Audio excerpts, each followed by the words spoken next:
Namaste Vaishali the explorer YouTube चॅनलमध्ये तुमच्या सगळ्यांचं स्वागत आहे. आणि आपल्या ह्या चॅनलवर लवकरच ट्रॅव्हल डायरीज नावाचं सिक्वेन्स येणार आहे. बट बिफोर दॅट माझ्या चॅनलला आपण सबस्क्राईब करा. प्रवासामध्ये बऱ्याचदा असं होतं की आपण प्रवासासाठी जातो, सगळं काही पॅकिंग करतो, पण ऐन वेळेवर तिथे गेल्यानंतर खाण्याचे खूप हाल होतात. स्पेशली नॉर्थ साईडला जर आपण गेलो तर तिथे खूप जास्त हाल होतात. या आधीच्या ब्लॉगमध्ये मी तुम्हाला आपले जे कपडे आहेत, कपडे, ज्वेलरी, त्यानंतर आपले फुटवेअर्स, आपण काय काय कॅरी करणार आहोत याबद्दल एक ब्लॉग ऑलरेडी तयार केलेला आहे. त्याची लिंक मी आपल्या डिस्क्रिप्शनमध्ये देणार आहे. जर तुम्हाला हवं असेल तर तुम्ही ते बघू शकता. तर आजच्या ब्लॉगचा आपला टॉपिक आहे, ज्यावेळेस तुम्ही प्रवास करता किंवा ट्रॅव्हलिंग करता, वेकेशन्सवर असता, त्यावेळेस थोडेसे खाण्यापिण्याचे हाल होतात. तर असे कुठले महाराष्ट्रीयन पदार्थ तुम्ही कॅरी करू शकता की जे जास्त वेळ टिकतील आणि तुमचे खाण्यापिण्याचे हाल होणार नाही आणि तुमचे जे वेकेशन्स आहेत खूप छानपैकी तुम्ही एन्जॉय करू शकता. तर वळूया आजच्या आपल्या टॉपिककडे. आणि आजच्या जे टॉपिकमध्ये मी जे तुम्हाला पदार्थांची यादी सांगणार आहे ती बरीच मोठी आहे, कारण की काही निवडक जे तुम्हाला आवडतील असे पदार्थ तुम्ही तुमच्या कॅरी करू शकता. आणि आय होप की तुम्हाला त्यापैकी बरेच पदार्थ आवडतील. माझा पहिला आवडता पदार्थ हा झणझणीत ठेचा. बाहेर गेल्यानंतर खूप कमी तिखट आपल्याला खायला मिळतं, तर ज्यांना तिखट खूप आवडतं त्यांनी ठेचा जरूर कॅरी करावा. आपला दुसरा पदार्थ आहे कुठल्याही प्रकारची कोणी चटणी, जसं शेंगदाण्याची चटणी, खोबऱ्याची चटणी, जवसाची चटणी. ह्या चटण्या तुम्ही कॅरी करू शकता. जर वेळ आली आणि तुम्हाला एखादा पदार्थ बाहेर नाही आवडला किंवा तुम्हाला रोटी चपाती जर कुठे मिळाली तर तुम्ही त्याच्यामध्ये टाकून रोल करून तुम्ही ॲटलिस्ट ते खाऊ शकता. आपला तिसरा पदार्थ आहे तिखट पुरी. आणि तिखट पुरी तळलेल्या छानपैकी पालकाची पुरी ही माझी सगळ्यात आवडती आहे. तुम्ही पालकपुरी सुद्धा बनवू शकता जास्त काळ टिकते.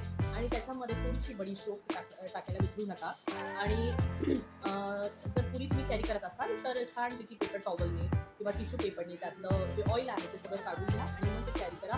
बऱ्याच दिवस टिकेल, खूप छान लागते आणि तुम्हाला घरची आठवणही येणार आहे. त्यानंतर दुसरा मेनू आहे, तुम्ही छानपैकी बटाट्याचे चिप्स वगैरे कॅरी करू शकता. सॉल्टेड, ज्यांना सॉल्टेड आवडेल ते सॉल्टेड किंवा तिखट अशी तुम्ही चिप्स कॅरी करू शकता. त्यानंतर दुसरा पदार्थ आहे की तुम्ही भाजलेले पापड, मग कुठलेही पापड असतो, नागलीचा पापड असतो किंवा कुठलाही आपले उडदाचे पापड वगैरे कुठलाही पापड घेऊ शकता तुम्ही.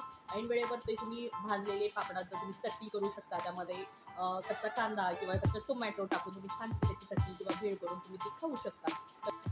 त्यानंतर तुम्ही मुरमुरे, शेव हे जर तुम्ही कॅरी केले तर ऐन वेळेवर तुम्ही ते तसेही थोडेही खाऊ शकता. किंवा जर तुम्हाला असं वाटलं की काहीतरी ओला पदार्थ तुम्हाला खायचा आहे तर त्यामध्ये तुम्ही छानपैकी टमॅटो आणि अनियन किंवा कांदा आपण छानपैकी कट करून त्याची भेळ करून तुम्ही ती खाऊ शकता.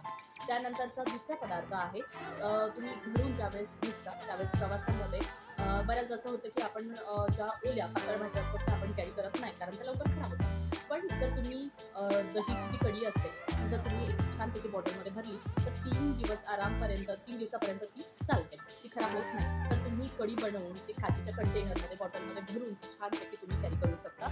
आणि ती संपल्यानंतर तुम्ही ती जी काचेची बॉटल आहे ती छानपैकी डिस्पोज करू शकता. त्यानंतर धपाटे, धिरडे हे छान प्रकार आहेत. धपाटे बऱ्याच दिवस टिकतात, तर तुम्ही धपाटे स्वतःसोबत कॅरी करू शकता. त्यानंतर तुम्ही खारे शेंगदाणे, खारे फुटाणे किंवा सॉल्टेड, याच्यामध्ये आता तिखट शेंगदाणेही यायला लागले, तुम्ही ते घेऊ शकता. मार्केटमध्ये बरेच रेडी टू मिक्स प्रॉडक्ट आहेत, तर गरम पाण्यामध्ये टाकल्यानंतर नूडल्स बनतील किंवा असे बरेच सूप वगैरे आहे ते तुम्ही कॅरी करू शकता. त्यानंतर खाकरा हे बेस्ट ऑप्शन आहे. प्रवासामध्ये खाकरा अजिबात खराब होत नाही, तुम्ही खाकरा पण कॅरी करू शकता.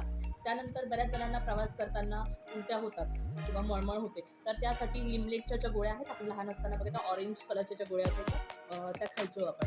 So as a chocolate candy म्हणून आपण यूज करायचो, तर तुम्ही त्यासोबत कॅरी करू शकता. त्या तुम्ही छानपैकी खाऊ शकता, त्याच्यामुळे तुम्हाला मळमळ उलटी जाणवणार नाही. ओके. तर तुम्ही चिक्की आहे, तुम्हाला जर चिक्की आवडत असेल तर चिक्की, किंवा त्यानंतर लाडू असेल, लाडू, चकल्या, जे आपले दिवाळीचे पदार्थ आहे, लाडू, चकल्या, शंकरपाळे, ते सुद्धा तुम्ही कॅरी करू शकता. ओके. आता आपण बघणार आहोत की प्रवासामध्ये जे पदार्थ आपण नेतो ते नेताना कुठल्या गोष्टींची काळजी घ्यावी किंवा काय करू नये. ओके. तर पहिली गोष्ट आहे की कुठलेही पदार्थ गरम गरम डब्यामध्ये भरू नये किंवा पॅक करू नये, त्यामुळे ते लवकर खराब होतात, मॉइस्ट जमा होतं आणि त्यामुळे ते पदार्थ खराब होतात. तर गरम गरम पदार्थ भरू नये. दुसरी गोष्ट की कांदा, टोमॅटो आणि बटाटे हे ज्या पदार्थामध्ये असेल ते पदार्थ कॅरी करू नका, किंवा जे पदार्थ तुम्ही नेणार आहात त्यामध्ये कांदा, बटाटे आणि टोमॅटो ह्या गोष्टी टाकू नका, त्यामुळे पदार्थ लवकर खराब होतात.